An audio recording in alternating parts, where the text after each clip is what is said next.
엎드리세요. 설명도 동의도 없었습니다. 런던에서 30년을 살며 아버지와도 벌거벗고 목욕해 본 적 없는 제가 지금 한국의 장인어른 옆에서 모든 옷을 벗어 던졌습니다. 그날 저녁 저는 결국 울먹이며 아내에게 전화했습니다. 여보, 오늘 장인어른이랑 정말 좋았어. 도대체 그 뜨거운 목욕탕 안에서 무슨 일이 있었길래 냉철한 런던의 변호사가 아이처럼 눈물을 흘린 걸까요? 영국 사위가 한국 목욕탕에서 겪은 5가지 사건, 그리고 그 끝에서 깨달은 진짜 가족의 의미를 들려드립니다. 잠깐 저희의 노력이 빛을 발할 수 있도록 여러분의 구독과 좋아요로 응원 부탁드립니다. 저는 제임스입니다. 런던에서 30년을 산 변호사고 한국인 아내와 결혼한 지 1년이 됐습니다. 어느 토요일 오후였습니다. 장인어른이 말씀하셨어요. 오늘 목욕탕 가자고요. 저는 그 순간 알았습니다. 이건 시험이라는 걸요. 런던에서는 아버지와 목욕탕에 간 적이 없었습니다. 평생 한 번도요. 하지만 거절할 수 없었어요. 그렇게 저는 생애 처음으로 한국 목욕탕에 들어갔습니다. 장인어른과 함께요. 런던의 신사로 살아온 30년. 저에게 가족이란 서로의 사생활을 존중하며 적당한 거리를 두는 것이었습니다. 하지만 그날 목욕탕이라는 낯선 공간의 문이 열리는 순간 제가 평생 쌓아온 그 견고한 벽이 무너지기 시작했습니다. 한국인들에게는 너무나 당연한 일상이 왜 저에게는 거대한 시험처럼 다가왔을까요? 그 첫 번째 충격은 제가 가장 소중히 여겼던 개인의 영역이 완전히 발가벗겨지는 순간부터 시작되었습니다. 첫 번째 사건은 장인어른 앞에서 벌거벗었다는 것입니다. 탈의실 문을 열었습니다. 습한 공기가 얼굴을 감쌌어요. 장인어른은 익숙한 듯 사물함으로 걸어가셨습니다. 그리고 옷을 벗기 시작하셨어요. 아무렇지 않게요. 저는 고개를 돌렸습니다. 본능적으로요. 런던에서 30년을 살며 배운 게 있었습니다. 가족이라도 몸은 각자의 영역이라는 것. 아버지와 저는 같은 집에 살았지만 서로의 벗은 몸을 본 적이 없었어요. 15살 이후로는요. 그게 예의였으니까요. 사생활 존중이었으니까요. 헬스장 탈의실도 마찬가지였습니다. 모두 조용히 재빨리 옷을 갈아입었어요. 시선을 피하며 대화 없이요. 그런데 지금 70이 넘으신 장인어른이 제 앞에서 편안하게 옷을 벗고 계십니다. 주변을 둘러봤습니다. 할아버지가 손자 옷을 벗기고 있었어요. 아버지가 중학생 아들과 이야기하며 옷을 벗고 있었죠. 젊은 아버지는 5살쯤 되는 아들을 안고 있었습니다. 모두 자연스러웠어요. 어색함도 불편함도 거리낌도 없었습니다. 장인어른이 저를 보셨습니다. 사위, 빨리 벗어. 사람들 많아. 그것은 단순한 재촉이 아니었습니다. 70평생을 그렇게 살아온 한 남자가 사위에게 건네는 가장 원초적인 초대장이었죠. 30년 동안 한 번도 남 앞에서 옷을 벗어본 적 없는 런던의 변호사에게 그 초대장은 세상에서 가장 어려운 숙제와도 같았습니다. 명령이 아니었습니다. 재촉도 아니었어요. 그냥 당연한 말씀이었죠. 저는 천천히 셔츠 단추를 풀었습니다. 손이 떨렸어요. 런던에서 30년 동안 지켜온 경계가 지금 무너지고 있었습니다. 바지를 벗었습니다. 양말을 벗었고요. 그리고 마지막 속옷까지 벗었습니다. 완전히 벗은 채로 장인어른 앞에 섰어요. 이상했습니다. 부끄러울 줄 알았는데 오히려 긴장됐어요. 장인어른이 저를 보고 계셨습니다. 당황한 제 얼굴을요. 잠시 침묵이 흘렀습니다. 장인어른이 빙그레 웃으셨어요. 처음이지? 괜찮아. 그 한마디였습니다. 설명도 위로도 격려도 아니었어요. 그냥 사실을 말씀하신 거였죠. 괜찮다고요. 저는 옷을 사물함에 넣었습니다. 열쇠를 손목에 찼고요. 장인어른을 따라 안으로 들어갔어요. 벌거벗은 채로요. 복도를 걸으며 생각했습니다. 영국에서 가족이란 같은 공간에 사는 사람들이었어요. 하지만 각자의 영역은 철저히 지켜졌죠. 방문을 두드리고 들어가는 것, 화장실 사용 시간을 고려하는 것, 개인 물건을 건드리지 않는 것, 그게 성숙한 가족관계라고 배웠습니다. 그런데 한국에서는 달랐습니다. 장인어른이 제 앞에서 옷을 벗으셨어요. 저도 장인어른 앞에서 옷을 벗었고요. 이게 가족이 되는 첫 단계였습니다. 경계를 허무는 것, 몸이라는 가장 사적인 영역까지 함께 나누는 것, 목욕탕 안으로 들어서며 저는 알았습니다. 오늘 이후 저와 장인어른 사이에는 더 이상 벽이 없을 거라는 걸요. 따뜻한 물속에 몸을 담그니 비로소 긴장이 풀리는 것 같았습니다. 그래, 이 정도라면 견딜 수 있어라고 생각하며 안도의 한숨을 내뱉었죠. 하지만 그것은 오산이었습니다. 한국 목욕탕의 진짜 매운맛은 아직 시작도 되지 않았으니까요. 저 멀리 구석에서 검은 속옷만 입은 한 남자가 저를 매섭게 노려보고 있었습니다. 그의 손에는 형광색 거친 수건이 감겨 있었죠. 저는 그때까지만 해도 제 인생에서 가장 고통스럽고도 기묘한 의식이 기다리고 있다는 사실을 꿈에도 몰랐습니다. 두 번째 사건은 낯선 사람의 손이 내 몸을 만지는 것이었습니다. 장인어른이 대리석 침대를 가리키셨습니다. 거기 누워. 때 밀어야지. 때를 밀어야 한다고요? 그게 정확히 뭘 의미하는지 몰랐지만 거부할 수 없었습니다. 중년 남자가 다가왔어요. 거친 손에 초록색 장갑을 끼고 있었죠. 엎드리세요. 설명이 없었습니다. 질문할 틈도 없었어요. 저는 엎드렸습니다. 차가운 대리석이 뺨에 닿았어요. 심장이 빨리 뛰었습니다. 런던이었다면 이런 일은 절대 일어나지 않았을 겁니다. 의료 시술을 받을 때도 먼저 동의서를 작성했어요. 절차를 설명받았고 질문할 시간이 주어졌죠. 스파에서 마사지를 받을 때도 마찬가지였습니다. 어떤 오일을 사용할지, 어느 부위를 집중할지, 압력은 어느 정도로 할지, 모든 게 제 선택이었어요. 그런데 지금은 선택권이 전혀 없었습니다. 그의 손이 제 등에 닿았습니다. 거칠었어요. 힘도 셌고요. 문지르기 시작했습니다. 빠르고 정확하고 강하게요. 아팠습니다. 참을만 했지만 편하지는 않았어요. 그리고 이상한 일이 벌어졌습니다. 뭔가 떨어져 나가기 시작한 거예요. 제 피부에서요. 검은색과 회색이 섞인 작은 덩어리들이 대리석 바닥에 떨어졌습니다. 때였습니다.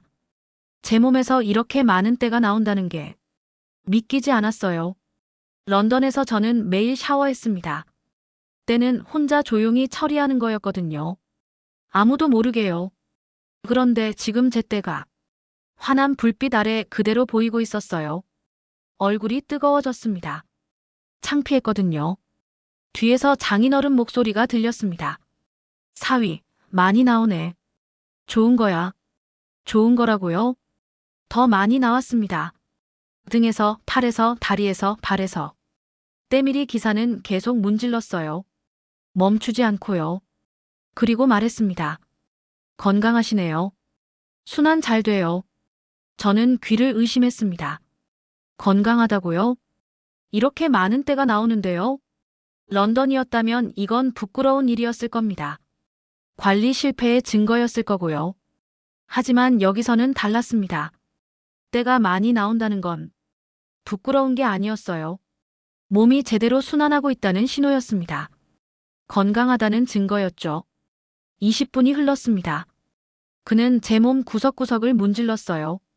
귓바퀴 뒤, 발가락 사이, 팔꿈치 안쪽. 제가 평생 신경 쓰지 못했던 곳들이었습니다. 마지막으로 따뜻한 물이 쏟아졌어요. 온몸의 때가 씻겨 내려갔습니다. 다 됐습니다. 일어나 거울을 봤습니다. 제 피부가 달라져 있었어요. 밝아져 있었고 부드러워 보였죠. 그런데 그보다 이상한 건 제 마음이었습니다. 깨끗해졌다는 느낌이 아니었거든요. 누군가 저를 돌봐줬다는 느낌이었어요. 런던 스파에서는 서비스를 받았다는 느낌이었습니다. 돈을 내고 구매한 것이었죠. 하지만 여기서는 돌봄을 받았다는 느낌이었어요.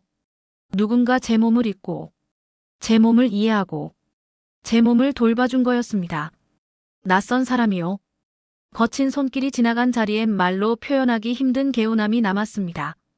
런던의 변호사로서 지켜왔던 모든 체면과 방어 기제가 껍데기처럼 벗겨져 나간 기분이었죠. 하지만 몸의 장벽이 무너지자 이번에는 더 당혹스러운 것이 제 안으로 들어오기 시작했습니다. 바로 한국인들만의 독특한 오지랖, 아니 따뜻한 관심이었습니다. 영국에서는 상상조차 할 수 없는 일들이 벌어졌습니다. 아무것도 걸치지 않은 채 처음 보는 할아버지가 제 등 근육을 칭찬하고 장인어른의 안부를 묻는 풍경. 런던의 카페에서도 느껴본 적 없는 이 기묘하고도 뜨거운 유대감 속에서 저는 비로소 한국이라는 나라의 진짜 얼굴을 보기 시작했습니다. 세 번째 사건은 할아버지가 나를 손자처럼 대하였습니다. 온탕에 들어갔습니다. 뜨거웠어요. 장인어른이 먼저 들어가 계셨습니다. 편안한 표정이셨죠. 저도 천천히 들어갔어요. 물이 어깨까지 차올랐습니다. 주변을 둘러봤습니다. 할아버지들이 많았어요. 70대, 80대로 보이는 분들이 눈을 감고 쉬고 계셨죠. 저는 장인어른 옆에 조용히 앉았습니다. 말없이요. 여기 자주 와야 해. 피로 다 풀려. 장인어른이 말씀하셨어요. 저는 고개를 끄덕였습니다. 그때였습니다. 젊은이, 어디서 왔어요? 옆에 계시던 할아버지가 저를 보며 물으셨어요. 저는 당황했습니다. 런던 수영장에서는 낯선 사람이 말을 꺼는 일이 없었거든요. 모두 조용했어요. 각자 운동하고 씻고 나갔죠. 말을 걸면 오히려 불편해했습니다. 사생활 침해라고 생각했으니까요. 영국에서 왔습니다. 제가 조심스럽게 답했습니다. 오, 영국? 멀리서 왔네. 한국말 잘하네요. 아직 서툴러요. 아니야, 잘해. 여기 장인어른하고 왔어. 할아버지는 장인어른을 보시며 미소 지으셨어요. 사위 데리고 오셨어요? 좋은 사위 두셨네. 장인어른도 웃으셨습니다. 그러자 다른 할아버지들도 말을 거셨어요. 한국 음식 먹을 수 있어요? 김치도 먹어요? 우리 손자도 외국 갔는데. 한 분 한 분 관심을 보여주셨습니다. 저를 낯설어하지 않으셨어요. 런던이었다면 상상할 수 없는 일이었습니다. 공공장소에서 낯선 노인이 젊은이에게 말을 건다. 영국 노인들은 조심스러웠어요. 젊은이들에게 피해 주지 않으려 말을 걸지 않았습니다. 지하철에서도 자리를 양보받으면 미안해하셨죠. 노인이라는 게 부담스러운 존재라는 걸 스스로 알고 계신 것 같았어요. 그런데 여기 할아버지들은 달랐습니다. 당당하셨어요. 떳떳하셨고요. 젊은이에게 먼저 말을 거셨고 조언도 해주셨습니다. 여기 자주 와요. 몸에 좋아. 피곤하면 찜질방도 가봐. 한국 사람 됐네, 이제. 마지막 말에 제 가슴이 뭉클했습니다. 한국 사람이 됐다고요. 장인어른이 자랑스럽게 말씀하셨습니다. 얘가 우리 사위예요. 잘하죠? 그럼 잘해요. 효자 되겠어요. 할아버지들이 고개를 끄덕이셨습니다. 저는 그 순간 깨달았습니다. 여기서 나이는 벽이 아니라 다리였습니다. 할아버지들은 저를 돌봐야 할 젊은이로 보고 계셨어요. 국적이 달라도, 언어가 서툴러도, 처음 보는 사이여도요. 이 사회에서 노인은 짐이 아니었습니다. 책임을 지는 사람이었어요. 젊은이를 이끄는 사람이었죠. 탕에서 나오며 한 할아버지가 말씀하셨습니다. 자주 와요, 젊은이. 우리 손자 같아. 제 목이 메었습니다. 런던에서 아버지와도 이렇게 편하게 이야기해 본 적 없었거든요. 그런데 오늘 처음 본 할아버지가 저를 손자처럼 대해 주셨습니다. 네 번째 사건은 아무도 날 보지 않는다는 것이었습니다. 다시 큰 온탕에 들어갔습니다. 가장 넓은 탕이었어요. 30명은 되어 보였습니다. 모두 벗은 채로요. 저는 천천히 물에 들어가며 주변을 살폈습니다. 런던 헬스장 샤워실이 떠올랐어요. 거기서 저는 항상 누군가의 시선을 의식했습니다. 흘끗 보는 눈빛이 있었거든요. 비교하는 시선, 평가하는 태도. 몸을 드러내면 시선이 따라왔으니까요. 젊은 남자들은 몸을 자랑하듯 걸었고 나이 든 남자들은 빨리 옷을 입으려 했죠. 모두가 모두를 의식했습니다. 그래서 저는 샤워를 서둘렀어요. 빨리 씻고, 빨리 입고, 빨리 나가려 했죠. 그런데 여기는 달랐습니다. 저는 기다렸어요. 누군가 저를 쳐다볼 거라고요. 저는 외국인입니다. 피부색도 다르고, 체형도 다르고, 얼굴도 다릅니다. 분명히 눈에 띄었을 텐데. 아무도 저를 보지 않았어요. 할아버지들은 눈을 감고 계셨습니다. 중년 남자들은 조용히 대화 중이었고요. 젊은 남자는 천장을 보며 쉬고 있었죠. 단 한 번도 시선이 느껴지지 않았습니다. 10살쯤 되는 아이가 아버지와 들어왔어요. 아이는 전혀 부끄러워하지 않았습니다. 물장구를 치며 좋아했죠. 아버지는 아이를 조용히 지켜보셨어요. 80대로 보이는 할아버지가 천천히 일어나 탕을 나가셨습니다. 허리가 굽어 있었고 걷기 불편해 보이셨어요. 하지만 아무도 돌아보지 않았습니다. 흘낏 보는 사람도 없었어요. 20대 청년이 들어왔습니다. 근육질 몸이었죠. 역시 아무도 쳐다보지 않았어요. 그때 깨달았습니다. 여기서 몸은 관찰의 대상이 아니었습니다. 아름답거나 추하거나 젊거나 늙거나 강하거나 약하거나 그런 게 중요하지 않았어요. 그냥 사람이었습니다. 어린아이든 노인이든 청년이든 모두 똑같이 사람이었어요. 런던에서 저는 항상 제 몸을 의식했습니다. 헬스장에서는 더 나은 몸을 위해 운동했고, 수영장에서는 시선을 피하려 했고, 병원에서도 창피함을 느꼈죠. 제 몸은 언제나 누군가에게 보이는 대상이었습니다. 판단받는 대상이었고, 평가받는 대상이었어요. 하지만 여기서는 제 몸이 저였습니다. 누군가에게 보이는 무언가가 아니라 저라는 사람 그 자체였어요. 눈을 감았습니다. 뜨거운 물에 몸을 맡겼어요.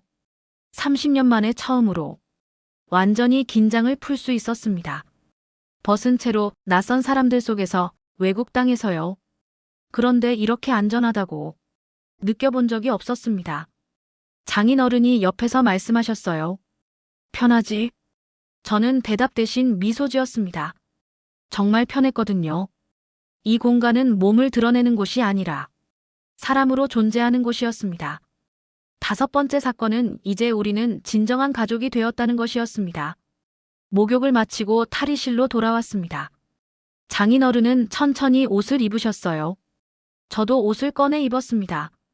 2시간 전만 해도 이 상황이 너무 불편했었는데 이제는 자연스러웠습니다.